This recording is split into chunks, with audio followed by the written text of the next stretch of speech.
कोरिया Chhapra. Servant mobile shop घूर्णी बाजार।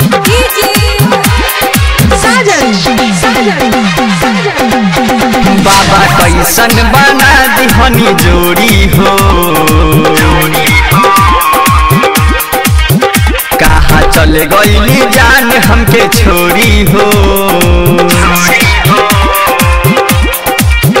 बाबा कैसन बना दिहनी जोड़ी हो, कहाँ चले गईली जान हमके छोड़ी हो। कैसे कामर उठाई हमके बतारो आई, बाबा छूट गइल उन्हें करे साथ। हम धर कता दिल धोखा गइल हमके मिल, छोड़ दिहली हमर साथ। सुनाई बाबा करी न दया फेरी न हम पे नजर, बाबा कैसन बना दिहनी जोड़ी हो, कहाँ चले गईली जान हमके छोड़ी हो। बाबा कैसन बना दिहनी जोड़ी हो, कहाँ चले गईली जान हमके छोड़ी हो।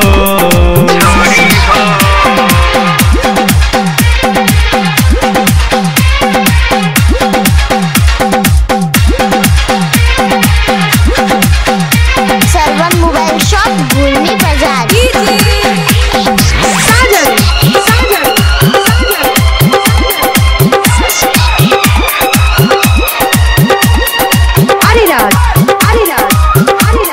म्यूजिक बाई कुमार गोविंद।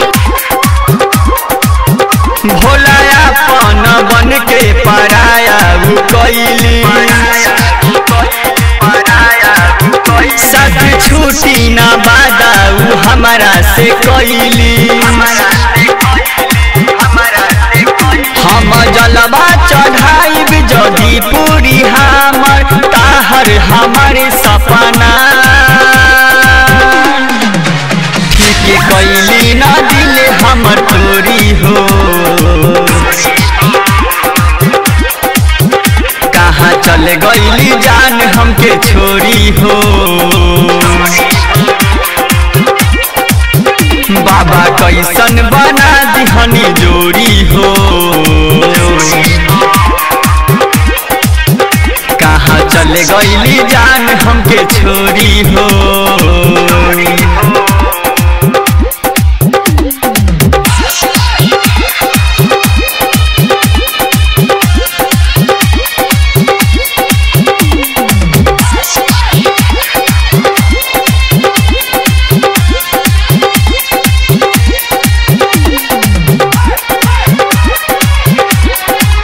सुमन सन कल बन के आइल बा कांवरिया, जाने आबे न राहुल राइटर नजरिया।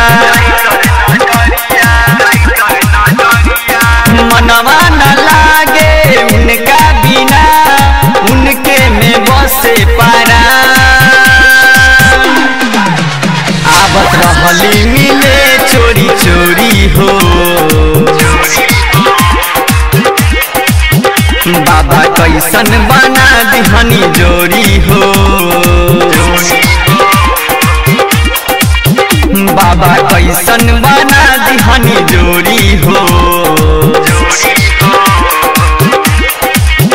कहाँ चले गईली जान हमके छोड़ी हो। कैसे काबर उठाई हमके बतारो आई, बाबा छूट गइल उन्हें करे साथ। हमर धरे कता दिल धोखा गइल हमके मिल, छोड़ दिहली हमर साथ। सुनाए बाबा करी न दया फेरी न हम पे नजर, बाबा कैसन बना दिहनी जोड़ी हो, कहाँ चले गईली जान हमके छोड़ी हो।